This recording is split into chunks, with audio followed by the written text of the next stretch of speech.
Bueno, buenas tardes aquí a la banda que ha estado viniendo a las sesiones. Esta es una ya de las últimas y entonces son los más combativos que aquí están en el coloquio. Y vamos a darle la bienvenida a Juan Noguín. Juan Noguín, como ustedes, fue estudiante de aquí, estuvo aquí de profe un tiempo y luego anda trabajando en el IENS.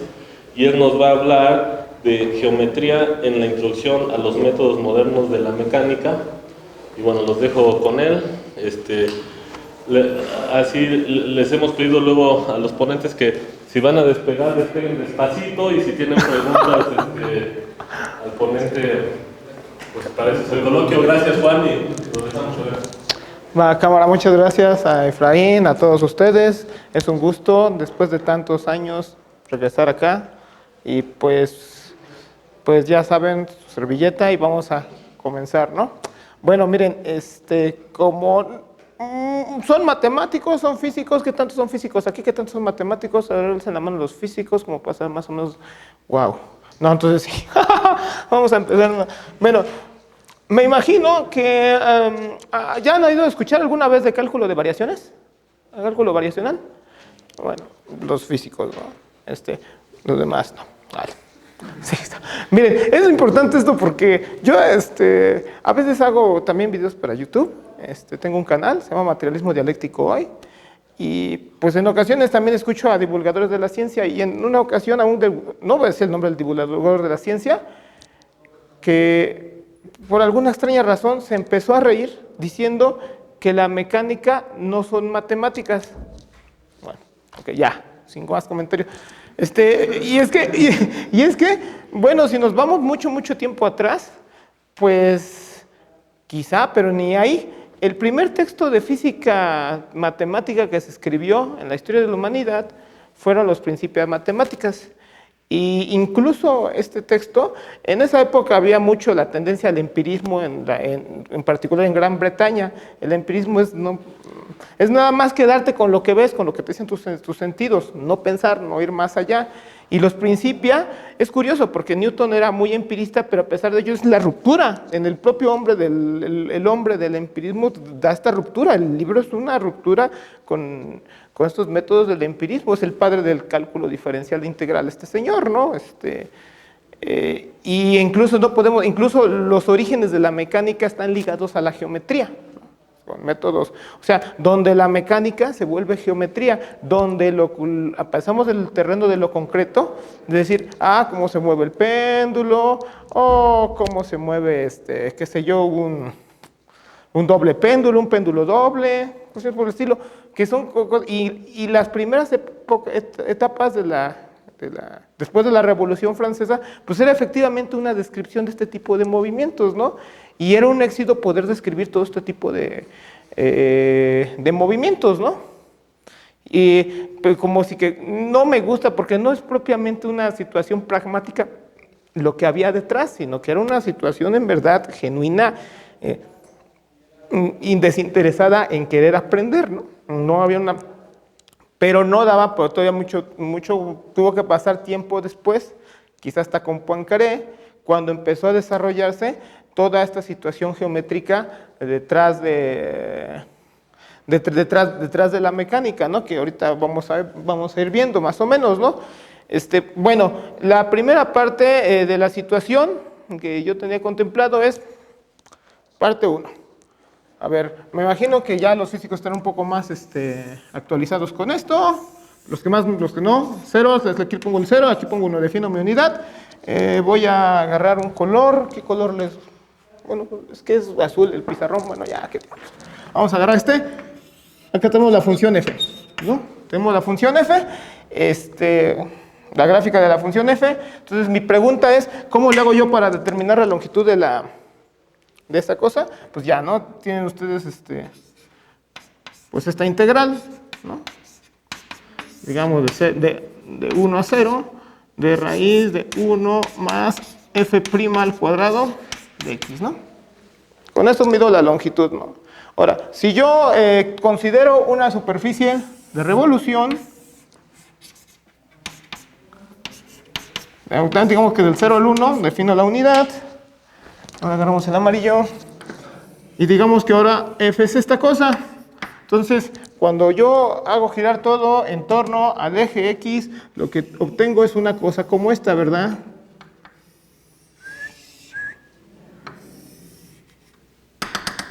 ¿No? Bueno, la pregunta es, acá, ¿cómo calculan el área de esta cosa? El área de esta cosa se calcula con esta otra, ¿no? Es una superficie de revolución. 2pi por la integral de 1 a 0, f de x por la raíz, vamos a ponerle f nada más, f por la raíz de 1 más f' al cuadrado de x, ¿no? ¿Sí o no? ¿Sí, no? Entonces, ahora, la pregunta, ¿esta cosa de dónde a dónde va? Estas cosas de dónde a dónde van, ¿se dan cuenta? Estas cosas van de las funciones diferenciables. Vamos a ponerle incluso infinito, ¿no? No me voy a meter en problemas que sí.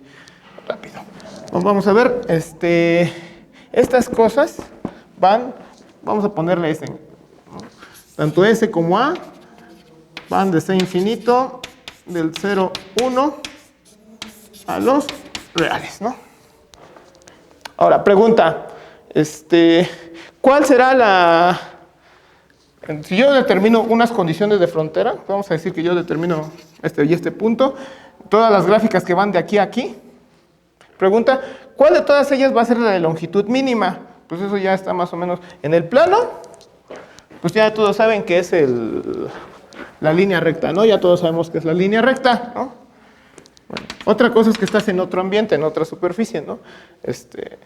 Y bueno, ¿y cuál será? Suponiendo, ahora agarré esta, para ilustrar, pude haber agarrado otras condiciones de frontera, ¿no? Por ejemplo, agarro esta condición de frontera que va de aquí a aquí, y agarro, ¿cuál será la que tenga menor área? ¿Qué forma tendría que tener la gráfica? De tal forma que me genere el área más chiquita posible, ¿no? ¿Alguien de ustedes sabe? Los físicos no digan nada, ¿eh? ¿Alguien de ustedes sabe? ¿No? Ah, pues se llama catenaria la gráfica, el coseno hiperbólico, ¿no? Es el coseno hiperbólico, un coseno hiperbólico que pase por ahí. No voy a detener a hacer cuentas detalladas en este momento, ¿no? Es un coseno hiperbólico y ya saben que la gráfica se llama catenaria, ¿no? Viene del latín cateana, que es cadena, ¿no? Cadenas, así le llamaban a las cadenas que andaban entre las carretas y los caballos o qué sé yo, o cualquier animal de carga, ¿no? Entonces, esta curva es dejan caer ustedes una cadena, nada más, y la forma que tiene la cadena no es una parábola, ¿no? Es un coseno hiperbólico, ¿no? Coseno hiperbólico. Y esta cosa, este coseno hiperbólico, cuando lo giran, también tiene la propiedad de que encuentran ustedes una superficie como esta, ¿no? Cuando lo giran, ¿no? Bueno, bien hecho, ¿no? Pero esta cosa es la que tiene el área más chica posible. Y esta cosa que tiene el área más chica posible, esta cosa con el área más chica posible, es la forma que tienen las burbujas de jabón, ¿no? Esta cosa, ustedes van a ver en geometría, este es el chiste de llevar, bueno, aquí vamos a estar viendo dos cosas, ¿no? Primero lo primero. Cálculo de variaciones no nada más es ver esto, ¿no? Que es lo que se suele ver en física se suelen ver estos casos, pero realmente cálculo de variaciones es mucho más complicado, porque aquí no estoy poniendo ninguna restricción. ¿Qué tal si yo pongo una restricción sobre las Fs? Si yo pongo, ¿se acuerdan como el método cuando veían cálculo 3 o en cálculo 4, cuando ustedes veían múltiplos de Lagrange, que ustedes tenían una función y le ponían una restricción a la función? Entonces tenía que satisfacerse que el gradiente del uno fuera lambda veces el gradiente del otro, y entonces tenían que resolver un sistema de ecuaciones. Aquí también en cálculo de variaciones puedo poner restricciones sobre los funcionales, sobre las funciones, y entonces ustedes tienen que calcular de todas formas el extremal, y la cosa se empieza a poner interesante en cálculo. O, por ejemplo, ¿qué les parece? Por ejemplo, ahorita es muy sencillo. Yo estoy dejando y fijos, ¿no? ¿Qué les parece si fijo uno y el otro lo pongo y el otro lo vuelvo móvil, ¿no? O sea, lo restringo a que se mueva sobre una curva, ¿no? Por ejemplo, por aquí pasa una recta, ¿no? Y entonces yo te pido Bueno, encuéntrame la función que satisfaga efectivamente esto, pero de tal forma ahora que este nada más lo dejo fijo y que este se pueda mover sobre toda la recta. Entonces es otra restricción. Tipo de problemas por ese son los que resuelves, los que tú ves en cálculo de variaciones. Un libro que yo les recomiendo es el Elsholtz, ¿no? Es de ecuaciones diferenciales y cálculo variacional, se llama así el libro, es un libro de Lamir. Yo lo vi la primera vez que lo leí, lo leí aquí, estaba aquí en la biblioteca, ¿no? No sé si Guillermo Gómez siga dando clases, pero Guillermo Gómez es un maestro que estaba en el departamento de matemáticas, él había hecho el maestría, el doctorado con Elsholtz en la Unión Soviética en aquel entonces, ¿no? Entonces, pues, sí, bueno, es muy buen libro, ¿no? El de Elsholtz, ¿no? Y esa es una versión del cálculo de variaciones. Otra versión del cálculo de variaciones es una versión mucho más avanzada. ¿Cómo garantizas que vas a encontrar un extremal? Porque aquí, bueno, ¿qué es lo que hacían ustedes cuando tenían funciones de una variable? Derivaban, igualaban a cero. Aquí no van a derivar, van a encontrar una cosa que se le llama la variación. Van a calcular la variación de esta cosa, o la variación de esta cosa, y van a igualar a cero. Entonces, la variación de esta cosa es igual a cero. ¿Sale? Esta delta minúscula es la variación, ¿no? Nosotros df igual a cero, ¿no? Y resolvían esa ecuación. Ahora es la variación igual a cero, ¿no? Lo que hay que encontrar, ¿no? Y bueno, pues entonces hay que encontrar bajo qué curvas van a satisfacer que esta variación sea igual a cero, ¿no? Entonces, hay que jugarle mucho al análisis matemático, bueno, estas son condiciones para garantizar que existe y luego para saber qué entiendes por qué entiendes, porque es muy fácil, ¿no? Hablar lo que es un intervalo cuando hablas entre dos puntos en la recta, ¿no? O cuando estás hablando en RN, ¿no? Calcular la distancia y dices, ahí defines muy fácilmente lo que es una bola, ¿no? Pero ¿qué es una bola cuando estás hablando de dos funciones? ¿Qué bolas, no? Entonces, eso ya te involucra cosas elementos de análisis matemático 2 y cuestiones por el estilo. Hay un libro de Hans Sagan que trata de cálculo de variaciones y que habla de todo este tipo de cuestiones formales. Este libro se llama, no me acuerdo cómo se llama el libro, pero es de Hans Sagan el libro, ¿no? Y habla nada más de cálculo de variaciones, ¿no? Y cuestiones por el estilo. Bueno, ¿ya ha visto esto? Esto parece ser que son curiosidades, ¿no? Y ahora lo segundo, ¿qué cuenta con este valedor? Este valedor es una superficie mínima. ¿Por qué? Porque tiene área mínima. Pero las superficies mínimas aquí, más adelante voy a entender por superficie mínima que tenga área máxima o que tenga área más pequeña, ¿no? Realmente tendría que llamarlo las superficies extremales, ¿no? Porque es máxima o mínima área, ¿no? Pero, bueno, ya, en este caso va a tener su área mínima. Se fijan en cualquier punto y ustedes en geometría diferencial, si estudian un poco de esto, van a ver que hay varias formas de medir curvatura de las superficies, ¿no? Que la curvatura de Gauss, que la curvatura media y que la curvatura geodésica y todo, tú dices diferentes tipos de curvatura dependiendo de qué problema quieres resolver tú, ¿no? Y más adelante, cuando estás viendo superficies, o sea, de varias dimensiones, o sea, variedades, entonces hay varias formas incluso de definir la curvatura en una variedad, dependiendo de qué aspecto quieras tú estudiar de la variedad de las superficies de varias dimensiones, ¿no? Bueno, pues entonces ya ahí tienen esta cosa tiene una curvatura media igual a cero, ¿no? Y las superficies mínimas satisfacen eso, que las curvaturas medias sean igual a cero. Bueno, sí, la curvatura media es igual a cero, ¿no? Que la curvatura media es bueno, sí, un poquito. La curvatura media es, ustedes fíjense, se fijan ustedes en una superficie, se paran ahí ustedes, y ustedes para donde quiera que ven, ustedes hacen una rebanada, y por cada rebanada se forma una curva, ¿no? Si ustedes lo hacen para los 360 grados defendiendo ahí, va a haber una curva, una de esas rebanadas que tenga máxima curvatura y otra que tenga mínima curvatura, que para eso ya tienen que saber calcular la curvatura de una curva, ¿no? Entonces, la que tenga máxima y la que tenga mínima, pues el promedio de esas dos es la curvatura media. Pues bueno, para las superficies mínimas, la curvatura media va a ser igual a cero, ¿vale? Bien, Ya. Pero esto, que parece que es una curiosidad, no solamente no es una curiosidad, no es una excepción a la regla, eso siempre ocurre en la naturaleza, absolutamente siempre, ¿no? Y eso ya fue descubierto por Maupertuis, un matemático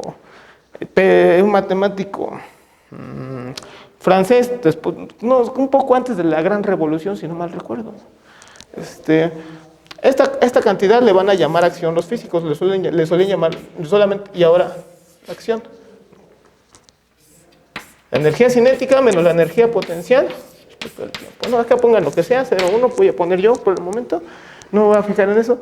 Y a esta cantidad le vamos a llamar lagrangiano, en honor a Lagrange, ¿no? Lagrangiano, a Joseph Louis Lagrange. Este cuate sí, fue un poco antes de la Gran Revolución, todo esto, todos estos aspectos. La energía cinética, este se llama energía cinética, ya me imagino que de sus cursos de la prepa algo se habrán de acordar, energía cinética y energía potencial, ¿no? Entonces esa es la diferencia de la energía cinética con la energía potencial. Esto lo digo para los matemáticos, estos aspectos los van a ver ustedes en física teórica 1, se llamaba en aquel entonces, creo que ahora se llama mecánica analítica, ¿no? La materia. ¿No? De acá para acá, esto lo pueden ver en dos cursos de cálculo de variaciones, ¿no? Los de acá para allá, ¿no? Incluso de eso necesitan elementos de análisis matemático 2, ¿no? Si se lo quieren saber machín, ¿no? Los que quieren aprender machín. Creo que el primer curso de cálculo de variaciones tendría que ser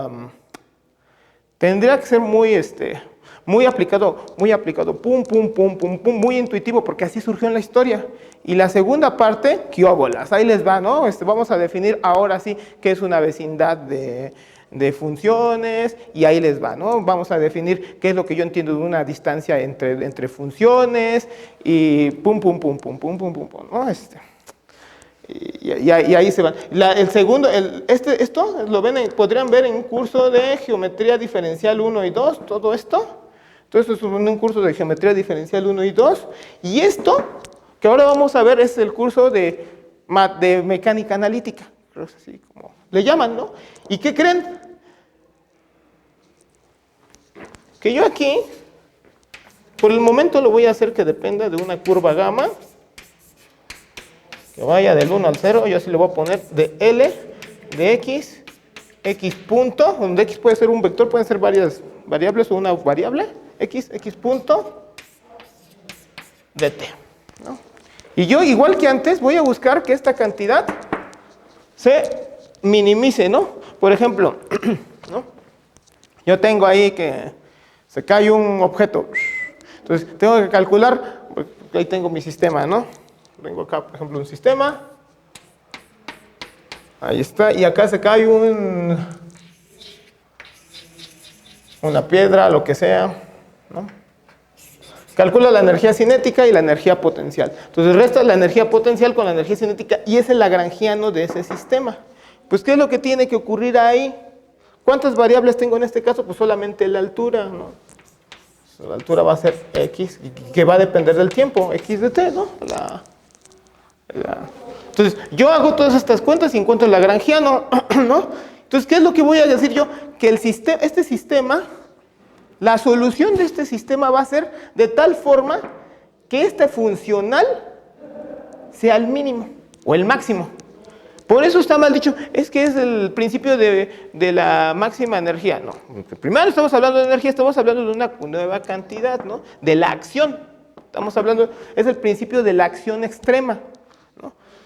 Porque no necesariamente tiene que ser mínimo, puede ser máximo. La naturaleza se mueve mediante mínimos y máximos, o máximos o mínimos, no necesariamente es mínimo, es mínimo o máximo, ¿no? O sea, las cosas se convierten en su contraria, son dos opuestos que siempre están unidos y que no se van a separar nunca, y entre ellos se van a estar pero así que intercambiando, y ellos van a dar el origen a todo. Y este es el caso. Aquí es máximos y mínimos, entre máximos y mínimos se va a estar discutiendo la situación. Ahora, eso lo ven ustedes en mecánica clásica. Ahora, el siguiente problema es ¿Dónde vive L? O sea, ¿cuál es el dominio de L? ¿Cuál es el dominio de L? Ahí sí es donde empiezan las cosas, ¿no? ¿Cuál es el dominio de L? Y 2, pues ¿cómo calculo quién es gamma? Que de tal forma que sea el máximo, que haga esto máximo, la acción, esta se llama acción, o que la vuelva mínima. ¿Quién es la tal gamma? ¿Cómo le hago para calcular gamma? Gamma la estoy parametrizando con x de t, ¿no? X de t es la parametrización de la tal gamma. ¿Y dónde vive gamma? ¿No? Entonces la segunda pregunta es también, ¿dónde vive la señora gamma? Para una mejor comprensión de esto, pueden sacarlo de Feynman. Tiene ahí un libro, ¿no?, de sus lecturas, ¿no? Lectures on Physics de Feynman. Por ahí hay algún capítulo creo que es en el volumen 2, que Feynman empieza a platicar con su maestro de la prepa, que el maestro era un doctor en física, que estaba muy aburrido el doctor, perdón, era Feynman, se le acercó Feynman, ¿qué bolas? ¿Podrías explicarme? Se le acerca Feynman, perdón, el maestro a Feynman, ¿qué bolas? Te voy a enseñar algo, cabrón, que nadie te ha enseñado, porque te veo muy aburrido. Y se le ocurrió explicarle todo el principio de acción extrema. Entonces, para más información, ahí léanse el libro de Feynman, ¿no? Y van a tener bastante diversión. Creo que está mejor explicado que en los libros de mecánica analítica o cuestiones por el estilo, ¿no? Bueno, vamos a ver. Bueno, entonces, ¿qué condiciones hay que se tiene que satisfacer aquí? Ahí les va. Se tiene que cumplir la siguiente ecuación diferencial para que eso sea máximo mínimo. Derivada de L con respecto de X menos la derivada con respecto del tiempo de la parcial de L con respecto de X punto es igual a 0. Estas se llaman ecuaciones de Euler-Lagrange, ¿no? ¿Verdad? Ecuaciones de Euler-Lagrange, sí, ¿verdad? Sí lo han visto en alguna ocasión, me imagino. Espero que alguna vez lo hayan visto. Ecuaciones de Euler-Lagrange, ¿no? En alguna ocasión. Y si tienes varias variables, porque aquí en este caso lo puse muy sencillo, ¿no? Que depende de una variable, ¿no? Entonces está muy chido, pero puede depender de varias variables. ¿Qué tal si acá pongo otra pared y conecto esto con un resorte y acá le conecto otro resorte y entonces le doy un garnuchazo y esta cosa empieza a moverse? Quiero describir el movimiento de esa cosa, pues son dos variables, ¿no? En X y en Y, entonces tengo una ecuación para X, otra ecuación para Y. Entonces es un par de ecuaciones, ¿no? Entonces, depende del grado de libertades que tengo, ¿no? Para allá. Entonces yo por el momento sí lo estoy escribiendo, pero eso pueden ser en ecuaciones, lo voy a dejar así por el momento. Va a haber ocasiones en donde sí voy a usar los subíndices para explicar que hay varias ecuaciones, en este momento no, pueden ser en ecuaciones, ¿no? Esta es una ecuación, esta condición la tiene que satisfacer para alcanzar, ¿para qué? ¿Y qué creen? El resultado que se llega aquí es el mismo resultado que llegamos cuando nosotros aplicamos la fórmula, ¿no? Esta de que la suma de las fuerzas es ser igual a masa por aceleración, ¿no? Bueno, entonces, ¿qué relación tiene esto con esto? Resulta que si lo vemos más detenidamente, y después esto lo van a ver ustedes en ese curso de mecánica analítica, en el primer curso de mecánica analítica, es estar restando, pasa sumando, y esto queda aquí, derivada de L, no me estoy equivocando acá, ¿por qué no me dicen? Parcial de L con respecto de X, esto es una culpa. No, yo me estoy equivocando, ustedes tienen la razón. Parcial de L con respecto de X, yo decía, es algo está raro aquí, ¿no? Derivada con respecto del tiempo, parcial de L con respecto a X punto, ¿no? Como que aquí tiene forma de ¿qué? Se le va a conocer con el nombre del momentum. Este cuate es el que se le va a conocer con el nombre del momentum. Y es como que fuera aquí, como que fuera la fuerza, de acá. De acá es el momentum, esta es la fuerza. Y entonces, ¿qué? Esto se convierte en fuerza igual a derivada con respecto del tiempo de P. Esto es esto, ¿no? Es este de acá. ¡Ah, sorprendente!, ¿no? Algo que aparentemente no tenía nada que ver. Y nos arrojó como resultado esto. Su madre. ¿Quién lo iba a decir? Sí. O sea, una cosa que un loquillo, pues Maupassant es un matemático, les decía aquel entonces, antes de la revolución, tenía un artículo donde formulaba este principio de mínima acción, pero él le daba una justificación como medio eclesiástica, medio celestial, como medio teológica. Le estaba dando una explicación como teológica y que, pues, bueno, yo creo que había algo más detrás, pero pues bueno, esa fue la explicación que le dio Maupertuis y de eso salió esto. Ay, güey. Pero ¿qué creen? También lo otro es posible. En el curso de Teórica 1 tendrían que ver que de aquí, arrancan de aquí y van a llegar a esto de acá. Este implica este de acá, ¿no? Bueno, algunas les van a poner algunas condiciones, lo que sea, pero van a ver que más o menos llegan ahí, ¿no? Y volvemos a la pregunta, ¿y dónde vive gamma? ¿Dónde viven las X puntos? ¿Dónde viven? Y es ahí donde empieza lo interesante, es ahí donde empieza la geometría del asunto, eso es ahí donde empiezan los métodos modernos, ¿no? Bueno, ¿y dónde viven X? ¿No? Pues X es, el conjunto de las X, por ejemplo, puedo poner yo, por ejemplo, este problema.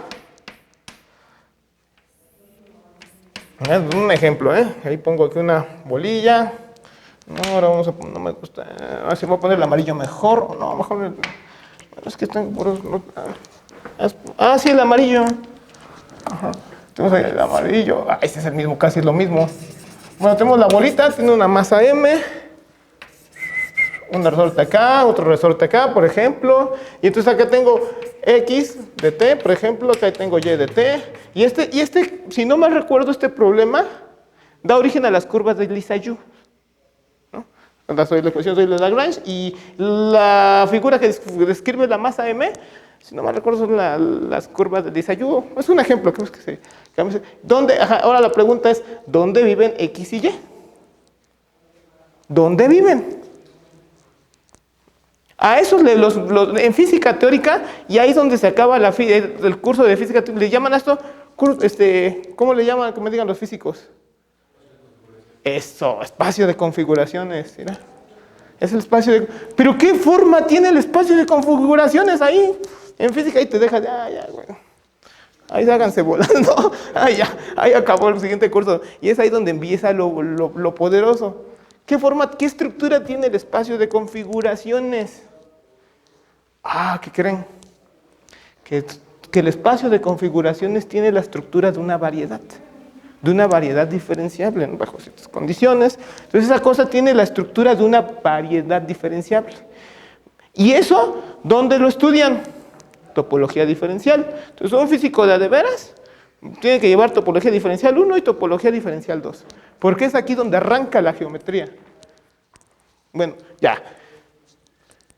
Estas X's viven en el espacio de configuraciones. Estas viven en el espacio de configuraciones, ¿no? Sí, si no, ahí lo checan, lo de las curvas de Lissajous. No estoy convencido, pero hay un problema así, ¿no? Y hay muchos problemas que van a ver ustedes en física teórica, que son otra bolita, y todas están ahí conectadas por un resorte. Y una maravilla de problemas de bolitas y de resortes. Esto. Y cuando no es la gravedad. Pero llegan cosas interesantes, porque luego resulta que si tú esta cosa la puedes a girar, a mover, y es muy largo, empiezas a llegar en última instancia al problema ¿de qué? Al problema de la cuerda vibrante, ¿no? Al problema de la cuerda vibrante. Cuando esto se va haciendo más chiquito y estos cada vez son más y más y más, eso se convierte en el problema de la cuerda vibrante. Entonces muchas cosas muy interesantes salen de esto, ¿no? De resortes y puntitos, ¿no? Y luego que si los resortes son de torsión, que la verdad son muy bonitos esos problemas que se ven en ese curso. Pero no te explican lo que sigue, ¿no? ¿Y dónde están estos cuates? Resulta que tiene una estructura de variedad este conjunto. ¿Y este qué? Naranja. ¿Y el X punto y las velocidades qué? ¿Dónde viven las velocidades? Y entonces el problema de veras es ¿dónde vive todo? ¿Dónde viven tanto el espacio de configuraciones con las velocidades? Y es ahí donde empieza la topología diferencial. Vamos, yo le voy a poner así. Luego, ¿qué payaso? Esta barrita es el espacio de configuraciones, es una variedad. Así le voy a poner ya mi espacio de configuraciones, ¿no? Una cosa de millones de dimensiones, porque depende de cuántas partículas tenga, pero yo le estoy poniendo ahí que para mí la variedad va a ser esto. Se lo represento. N, una variedad diferenciable, una variedad suave, a mí me gusta más llamarlas como variedades suaves. Tiene la forma X, más la forma X, 0, ¿no? X porque son estas X's. ¿Y dónde viven las velocidades? De ahora en adelante le voy a llamar a las velocidades A, ¿no? De ahora en adelante voy a poner a las X puntos, a las velocidades le voy a poner el nombre A. ¿Va? Entonces, ¿pero qué es lo que dice? A cada punto en la variedad de configuraciones le voy a asociar, ¿qué? Una velocidad, ¿verdad? Por punto, velocidad, ¿verdad? ¿Qué es eso? A ver, ¿quién ya llevó de aquí topología diferencial? ¿Quién ya llevó topología diferencial? ¿Qué es punto de velocidad? El haz fibrado. ¿Qué haz fibrado? ¿Cómo se llama ese haz fibrado? ¿Cómo se llama? El haz tangente. El haz tangente. El haz tangente. Mira. Estos chavos sí saben. El haz tangente. Cada punto le asocio una velocidad. Una fibra es la velocidad. A cada punto le asocio una velocidad. A cada punto le asocio una velocidad. A cada punto le asocio una velocidad. ¿Sale?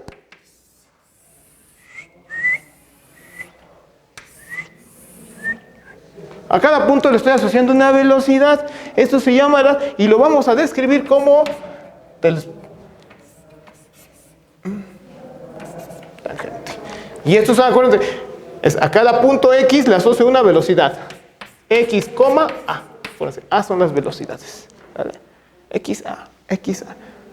Entonces, ¿qué? ¿Dónde vive gamma? En el haz tangente. En el haz tangente del espacio de configuraciones. Entonces, las fronteras, les voy a poner aquí una frontera, le voy a llamar R, a otra frontera le voy a llamar S, y esta es gamma. Gamma, ahí está. Gamma vive en el haz tangente. ¿Sale? Entonces, X punto. Aquí está X y levanto X punto. Aquí está X, levanto X punto. ¿Sí me explicó? X punto. Es lo que va levantando. ¿Va?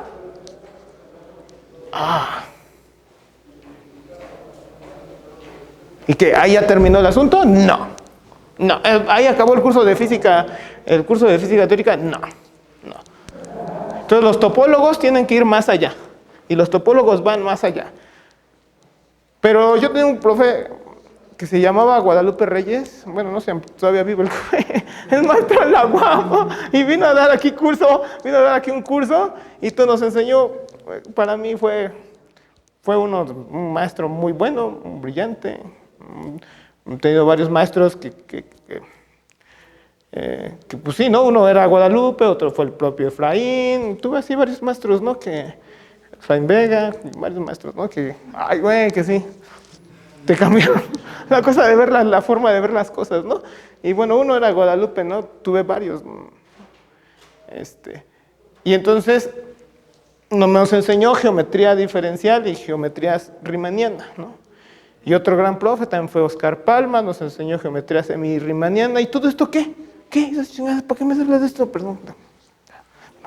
¿Para qué? La geometría riemanniana me va a conectar esto con otra cosa que sí se ve muy comúnmente en física. En física van a estudiar muy comúnmente el haz... No, perdón, me estoy adelantando.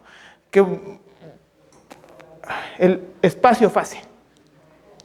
¿Se acuerdan si han visto el espacio-fase? ¿Han oído hablar del espacio-fase? Que pueden ustedes, bueno, quiero ver que hacen aquí la gráfica de X y P. Y P es que masa por velocidad, veían, ¿no? Entonces, esto le llamaban el espacio-fase. Y entonces, todo lo que pasaba aquí, lo querían pasar al espacio-fase, ¿no?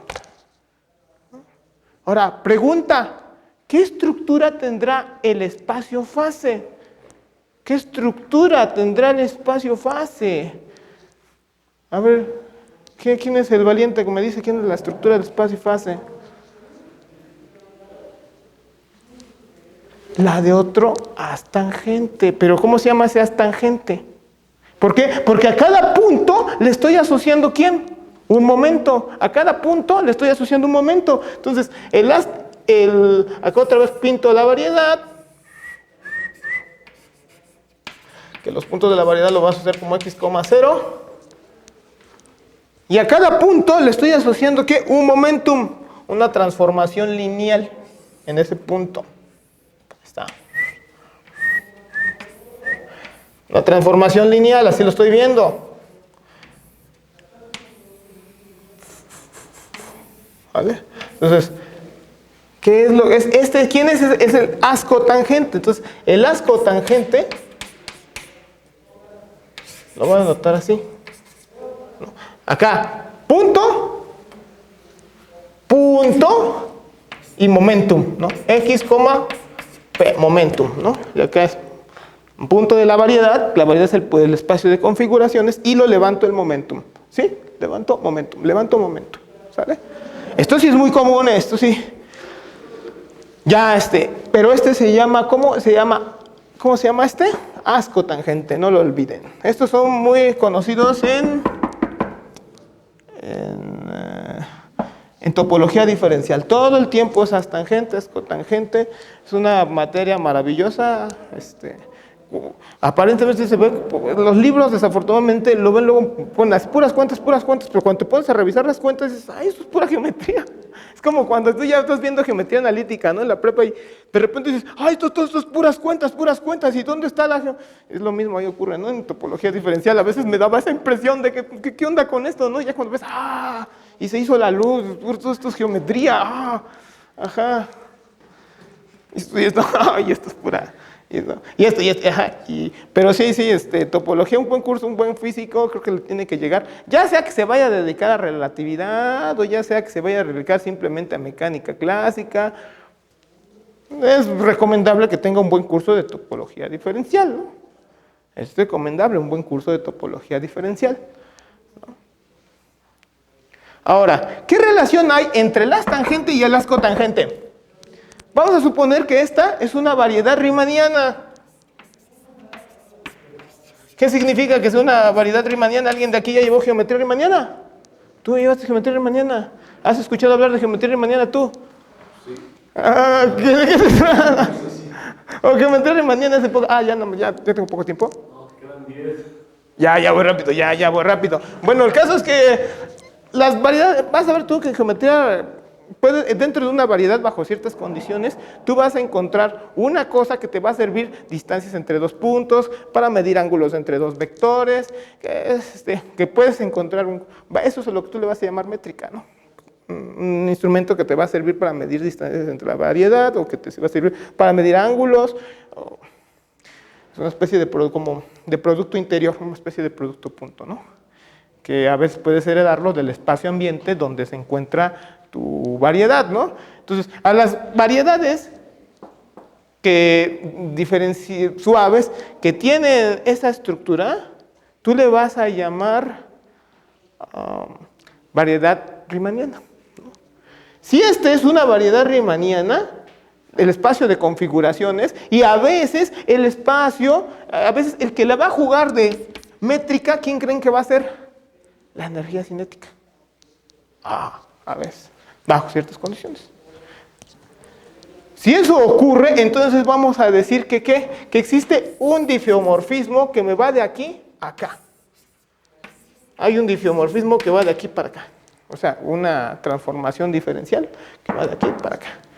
¿Qué es ese difiomorfismo? Que son básicamente lo mismo, que son casi lo mismo, ¿no? Que a uno le doblas tantito para acá y el otro tantito para acá y te queda el uno es como el otro. Entonces, siempre y cuando la variedad,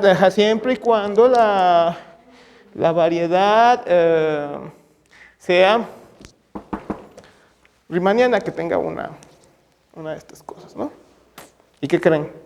¿Qué os creéis? Esta cosa habíamos dicho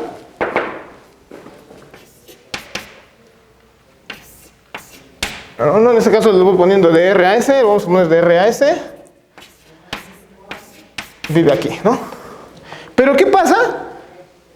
Yo le llamo, por ejemplo, a la estructura que se llama energía, la energía es esta cosa, energía cinética más energía potencial, pero yo le llamo energía cuando, o rutiano, en otros libros le llaman rutiano a esto, ¿no? Yo más bien la conocía como rutiano, luego le ponen energía, a mí más me gusta el nombre de rutiano. El rutiano es cuando depende exclusivamente de X y de A,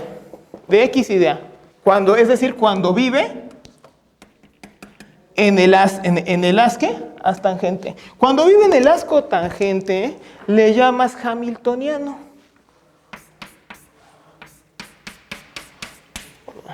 ¿No? ¿Cómo el rutiano se convierte en hamiltoniano? ¿La energía se convierte? Pues depende de quién, ¿no? Es lo mismo, pero no es lo mismo. Es pero no. Es una cosa dialéctica, sí, pero no. Es y no es al mismo tiempo, ¿no? Yo creo que en las matemáticas sí hay contradicciones dialécticas, desde luego. Aquí hay una, es pero no es y no es, ¿no? Depende de dónde vive. La energía es aquí. Se vuelve hamiltoniano cuando vive en el haz cotangente, ¿no? Y ustedes después van a ver que este valedor es ¿quién? XI, PI menos L.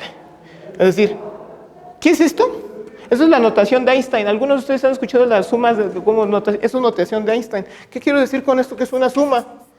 Desde I igual a 1 hasta N. No, desde I igual a 1 hasta N. XI, PI. Cuando ustedes vengan arriba y abajo, significa que estoy sumando. De ahora en adelante estoy sumando. Aquí va arriba y abajo, ¿no? Ya no pongo esto. Ya. No le voy a poner el sigma. Ya. Entiendo que se están sumando. ¿Quiénes son los XIs? Pues XIs, pues es X, les había dicho que esto puede ser un vector, X, de coordenada, X1, miau, miau, miau, XN, entonces puede ser P igual a P sub 1, miau, miau, miau, P sub N, ¿no? Entonces son las coordenadas, ¿sí? En un sistema de coordenadas, ¿no? L, ¿no? Ahora. Acuérdense, como es un difeomorfismo, estoy uniendo los PSIs, y los XIs con los ¿quién? Con los XIs y los ASIs. Entonces por eso puedo poner en términos de As o en términos de Is, ¿no? Porque hay un difeomorfismo, ¿sí o no? Cuando está en términos de los ASI, está en términos de los momentos, ¿no? Es algo así como cómo se transforma la plusvalía en ganancia. Tengo en mi canal un video de eso. Es algo parecido a eso. Es algo. Todo depende desde el punto de vista de quién. El patrón le va a llamar ganancia, pero el otro güey le va a llamar plusvalía. Pero hay una diferencia. La plusvalía solamente depende del trabajador y la ganancia depende también de qué tanto invirtió en medios de producción el patrón. Vayan a mi canal. Estoy haciendo promoción a mi canal, ¿no? Pero bueno, entonces, ¿qué creen? Entonces, ¿quién es? Este está restando, para sumando, despejan. Entonces, el lagrangiano aquí se convierte en ¿quién? En XI, PI menos H, ¿no? Este es el lagrangiano aquí. El lagrangiano aquí, pues ya saben. Entonces, yo voy a sacar el extremal. Esta está aquí. ¿Esta? Está acá.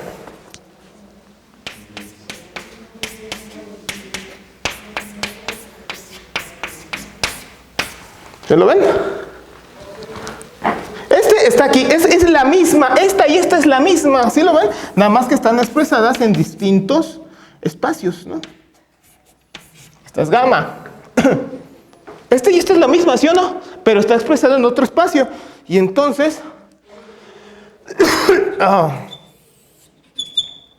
A y B, en 2 puntos, ¿no? Ahora va de A a B, ¿no? De A a B. ¿Y qué creen? Revuelven con resolver las ecuaciones de Euler-Lagrange. ¿Y quién creen que obtengo a partir de esto? Voy a borrar acá rápido porque el tiempo apremia. Y es un tirano el tiempo. Es así. ¿Y qué creen que obtengo aquí cuando resuelvo con las ecuaciones de Euler-Lagrange acá? Obtengo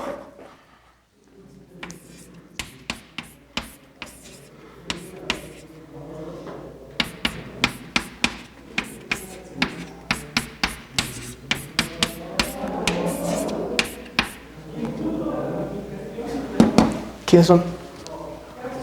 Las ecuaciones de Hamilton. Esas son las ecuaciones de Hamilton.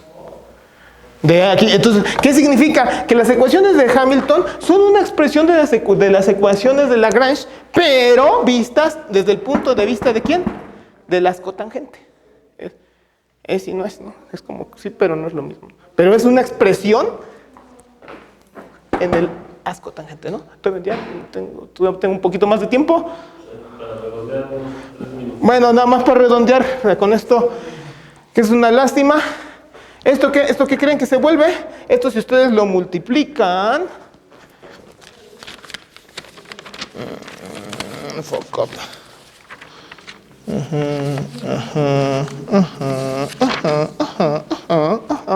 Esas son n ecuaciones, estas son otras n ecuaciones, puestas así como, así con en este sistema coordenado. Entonces, yo puedo deducir que esto es de esta forma. X, P, punto, 0i, menos i, 0. Eso es una identidad, matriz identidad, son bloques. Identidad, una identidad acá. ¿Quién es esto?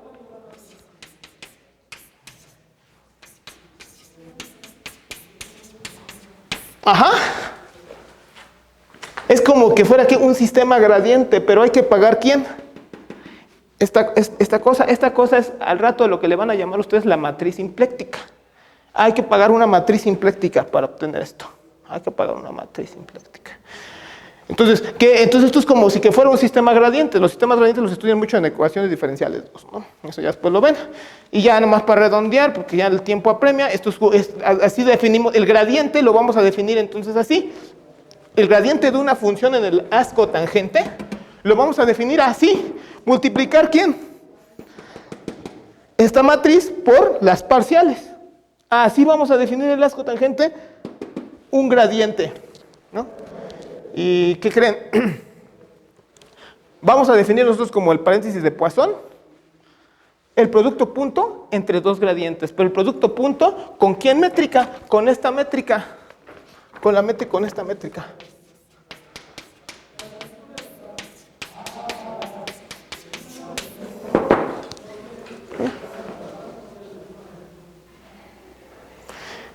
Entonces el producto punto con esta métrica y entendiendo de esta forma como gradiente va a darte el origen al paréntesis de Poisson. El paréntesis de Poisson es el producto punto en este espacio en el asco tangente. Y eso es lo que ustedes entienden de ahora en adelante, una interpretación geométrica del paréntesis de Poisson, ¿no? Y pues bueno, ya los invito una vez más para que ustedes entiendan, porque la definición de la diferencia entre momentum y energía, me hubiera gustado hablar de eso, nada más con eso termino. Diferencia, y qué diferencia entre momentum lineal y energía, la energía total. En mi canal pueden ver lo que es la diferencia entre energía y momentum, que es un aspecto más conceptual, ¿no? Y eso tiene que ver con la historia de cómo surge la forma de medir cantidades de movimiento, ¿no?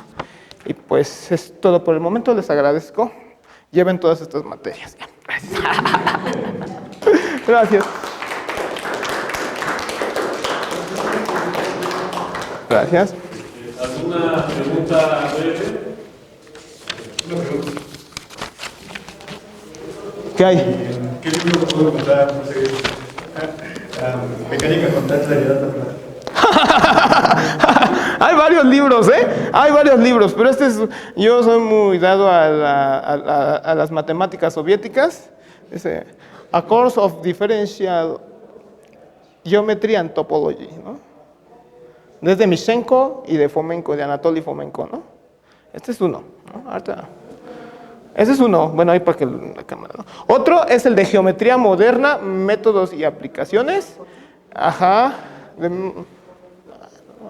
Agárralo, se va a caer.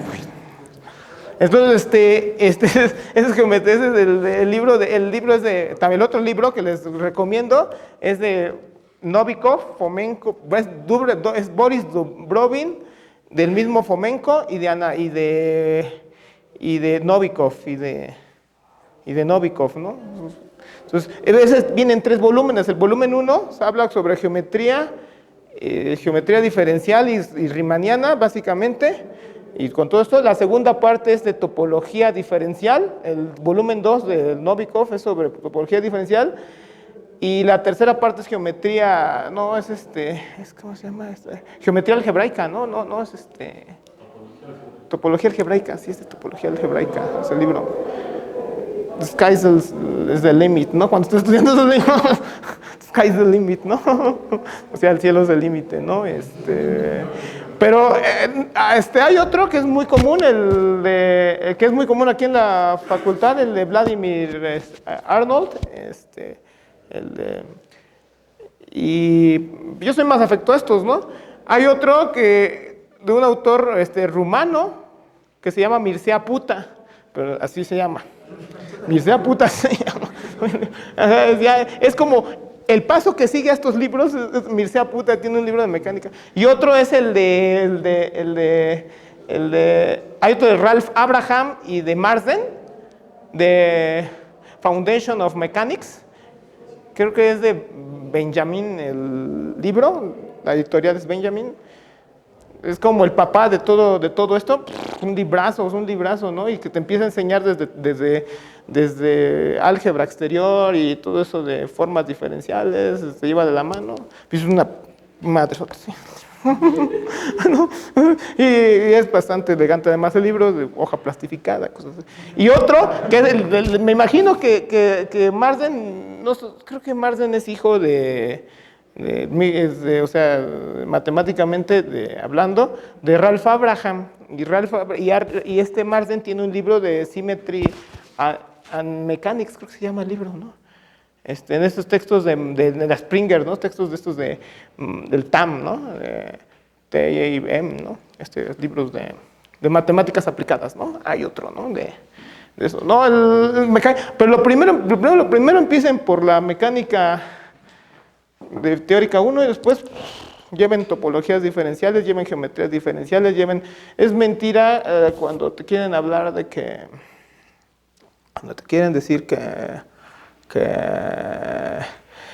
lo interesante es nada más con la relatividad y que la gran geometría y la gran relatividad o que la mecánica cuántica y no han estudiado mecánica de veras, mecánica clásica de veras. Y eso, no hemos visto las aplicaciones que tiene esto en mecánica celeste. En mecánica celeste ya. Sí. Me fascina, mecánica celeste ya tiene que ver con todo esto, ¿no? Mecánica celeste ya no es como decía el youtuber ¿no? Que ya esto se volvió matemáticas, esto ya es matemáticas, ¿no? El aspecto moderno esto. Bueno. Ya estamos sobre el tiempo. Ya es todo. Ya. Ahora, se acabó. Muchas gracias a Juan. Y pues hay café, galletas.